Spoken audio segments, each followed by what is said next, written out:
Typically, most people realize they have a bat problem when they're awakened in the middle of the night with a bat flying over their head when they're sound asleep. Or perhaps they're early evening, they're watching TV, and a bat will fly by them.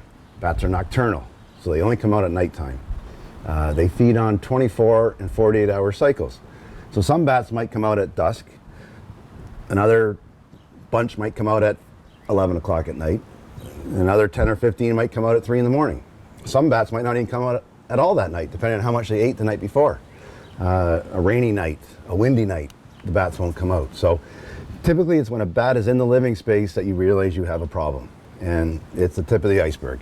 That means there is a colony in the attic, 5, 10 bats, 15, 20. We've done some homes similar to this one where there's been hundreds in the attic. So it's that time when one flies by that they really realize they have an issue. Other cases, in extreme cases, when there's hundreds, there might be an odor. You walk in the front door, old farm homes or a 100-year-old home, the odor of the bat droppings. You can just imagine bats that eat anywhere from 2,000 to 3,000 insects a night. Some of the ones that just almost flew in my eye. If they're eating 2,000 to 3,000 insects a night, they're defecating quite a bit. So that accumulation of droppings is where we get into the respiratory illness with histoplasmosis. So people might smell an odor. Another way of knowing if you have bats is they might hear them.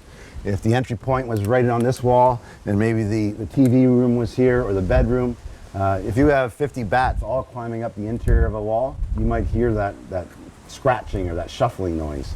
So that's another way that people might realize they have an issue. Now they might think it might be a squirrel, it might be a raccoon or a bird, but until we do our investigation or our assessment of the home, you never can tell. And then the last way is seeing droppings. Maybe a homeowner might be out cleaning a window and they'll see a large accumulation of droppings on a windowsill. Once again, indicative that the entry point is above, because as bats land on the wall, a lot of times they'll defecate. The entry point might have smears, it might have dirt, scratches, all evidence of a bat sliding or squeezing into that tiny gap. Their fur sometimes has a little bit of a grease on it, so you'll see that grease or staining mark on the soffit. So we always recommend for homeowners, whether it's bats, raccoons, squirrels, mice, to get outside and do an assessment of your home 4 times a year, summer, spring, winter, and fall. If you look around your home, you're going to find evidence of wildlife. You're going to find evidence of having a bug situation.